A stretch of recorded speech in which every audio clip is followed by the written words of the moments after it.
¿Alguna vez se han puesto a pensar cómo es posible que el GPS funcione con una señal tan débil? Bueno, hoy vamos a meternos de lleno en ese misterio. Se trata de cómo aprender a escuchar un susurro en medio de una tormenta de ruido. A ver, esta es la pregunta del millón, ¿no? ¿Cómo es posible encontrar una señal que es, literalmente, más débil que el ruido que la rodea? Pensemos, por ejemplo, en el GPS o en cualquier sistema de localización. La señal que llega es increíblemente débil y, sin embargo, funciona. ¿Cómo lo hace? Si el mundo está inundado de ruido electrónico que es mucho, pero mucho más potente. Ok, la forma más obvia de enviar una señal sería, bueno, algo simple, ¿no? Como un pulso corto y claro.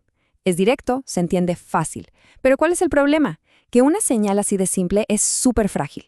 Es, como decíamos, un susurro en un concierto de rock. Simplemente se pierde. Y aquí está el concierto de rock. El ruido es caótico, es aleatorio, está por todas partes. Y como se ve, nuestra pequeña señal simple queda, ¡puf!, completamente enterrada, perdida en un mar de estática. Es que es imposible, de verdad, imposible distinguirla. Entonces, ¿qué hacemos? Si no podemos gritar más fuerte que el ruido, tenemos que ser más listos. Y la solución es sencillamente brillante. En lugar de un susurro cualquiera, vamos a enviar un susurro que lleva un código secreto, un patrón súper específico que solo nuestro receptor conoce. A esta técnica se le llama espectro ensanchado, o spread spectrum. Y la idea central es hacer que nuestra señal se parezca al ruido. ¿Sí? Así como suena. La disfrazamos, la hacemos viajar de incógnito, como si fuera parte del ruido ambiental, esparciéndola por un rango de frecuencias mucho más amplio. Y aquí es donde se ve la diferencia, clarísimo. Por un lado el pulso simple, corto, directo y súper fácil de perder. Por otro lado, nuestra arma secreta, el código PLDN, o de ruido pseudoaleatorio. Esto ya no es un pulso, es una secuencia larga, compleja, con un patrón único. Es como una frase secreta de cientos de palabras, o chips, que es el término técnico. Y es justo esa complejidad lo que la hace tan poderosa. Bien, ya enviamos nuestra señal disfrazada. Ahora la pregunta es, ¿cómo la encuentra el receptor en medio de todo ese caos? Bueno, aquí es donde la magia realmente sucede, con un proceso que es increíblemente elegante, la correlación. El receptor actúa como un experto que está escuchando atentamente, esperando oír esa única frase secreta. A ver, vamos a desglosarlo. Primero, el receptor capta toda esa mezcla caótica de señal y ruido. Al mismo tiempo, él mismo genera una copia perfecta, limpita, de esa frase secreta. Y ahora viene lo bueno. Empieza a deslizar su copia sobre la señal que recibió, comparando punto por punto. Va ignorando todo lo que no encaja, hasta que ¡zas!, las dos secuencias se alinean a la perfección, y en ese instante se produce un pico de energía masivo, inconfundible. Y esta cita lo clava. La clave de todo esto es que el código secreto, nuestro código PN, encaja perfectamente consigo mismo, pero no encaja para nada con el ruido, que es aleatorio de verdad. Entonces, al hacer la comparación, el ruido simplemente se cancela, se promedia a cero y desaparece. Es genial. Y aquí está la gran recompensa de todo este proceso. Ese pico no es solo una señal de ¡la encontré! La posición exacta de ese pico nos dice con una precisión increíble el momento exacto en que llegó la señal. Y ese dato, el tiempo de llegada, o TEO, es la pieza clave, el santo grial para los sistemas de posicionamiento de altísima precisión.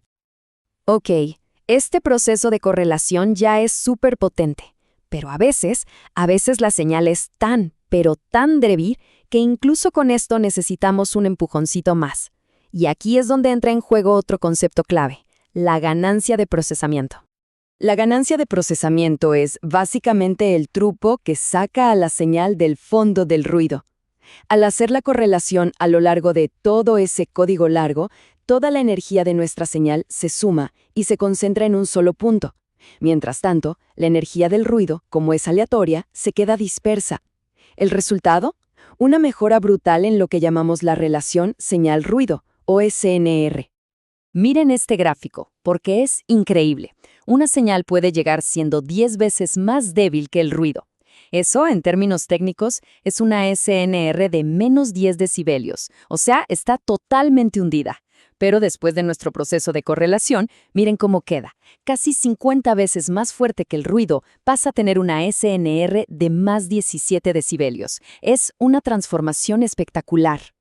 Y para ponerle un número concreto, para un código típico de, digamos, 250 chips, la ganancia de procesamiento puede ser de más de 510 veces. 510.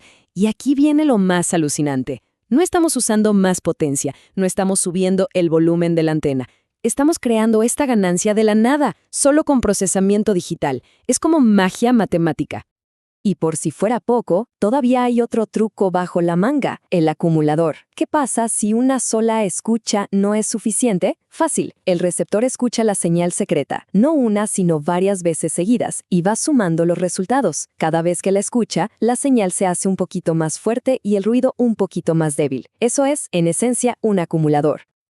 Ahora, uno podría pensar que para hacer todo esto se necesita un equipo carísimo y súper complejo. Pero aquí está lo genial. Y lo que lo hace tan práctico, se puede usar un sistema mucho más simple de un bit, que básicamente solo se pregunta, ¿la señal es positiva o negativa? Y punto. Y aunque es muchísimo más simple y barato, su rendimiento es casi idéntico al ideal, la pérdida es mínima.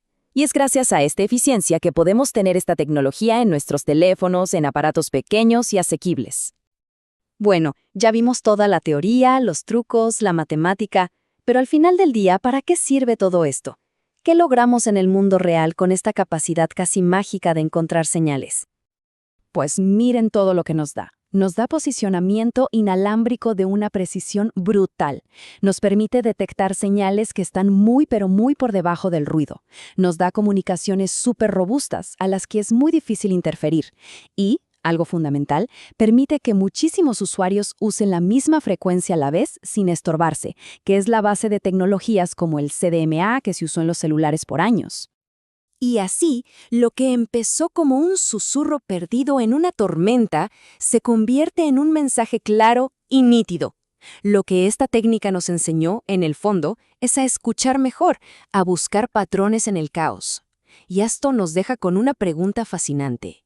Si ya podemos encontrar señales invisibles en el ruido electrónico, ¿qué otras cosas, qué otros secretos que hoy nos parecen invisibles podríamos llegar a descubrir si aplicamos esta misma idea?